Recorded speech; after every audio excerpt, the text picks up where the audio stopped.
श्री कृष्ण कहते हैं, जो हर परिस्थिति में शांत है, सबसे ताकतवर वही है। दोस्तों, ये जो कहानी आज मैं आपको सुनाने वाला हूँ, ये कहानी आपको हर परिस्थिति में शांत रहना सिखा देगी। बस आपको इस कहानी को थोड़ा ध्यान से सुनना पड़ेगा। तो कहानी है एक राजा और ऋषि की। एक बार की बात है, देवगिरी साम्राज्य में एक प्रसिद्ध ऋषि रहते थे। वो लोगों का भाग्य बताने के लिए जाने जाते थे।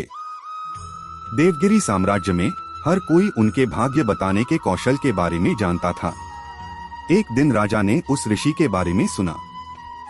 राजा उसका अभिवादन करना चाहता था और उससे अपने भविष्य के बारे में पूछना चाहता था। इसीलिए राजा ने ऋषि को अपने महल में आमंत्रित करने का सोचा।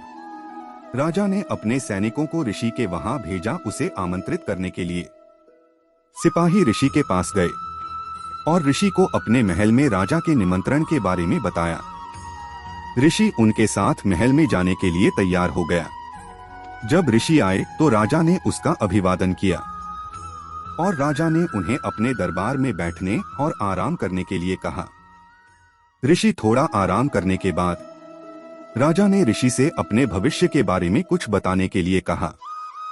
राजा की कुंडली देखने के बाद ऋषि ने उन्हें भविष्य में उन पर आशीर्वाद देने वाले भाग्य के बारे में बताना शुरू किया। राजा अपने भविष्यवाणी में सभी अच्छी बातों को सुनकर बहुत खुश हुए और ऋषि को सोने और चांदी से पुरस्कृत किया। अब राजा ने ऋषि से अपनी दुर्भाग्य के बारे में बताने के लिए कहा।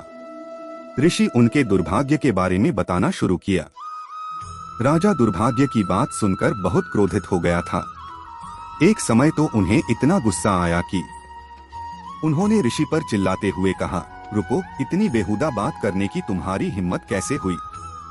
राजा ने अपनी तलवार निकाली और उसे ऋषि की ओर इशारा करते हुए कहा, मैं तुम्हें अपनी मृत्यु का समय बताने का आदेश देता हूँ। उन्होंने देखा कि राजा बहुत क्रोधित है।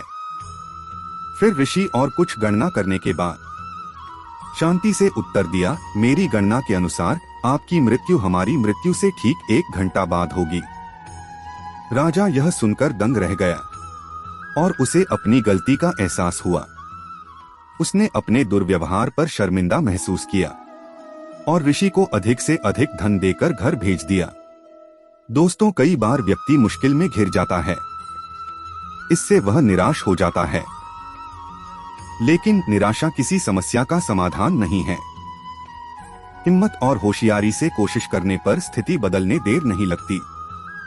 अगर हम समझदारी से काम ले तो हम मुश्किल स्थिति से बाहर निकल सकते हैं।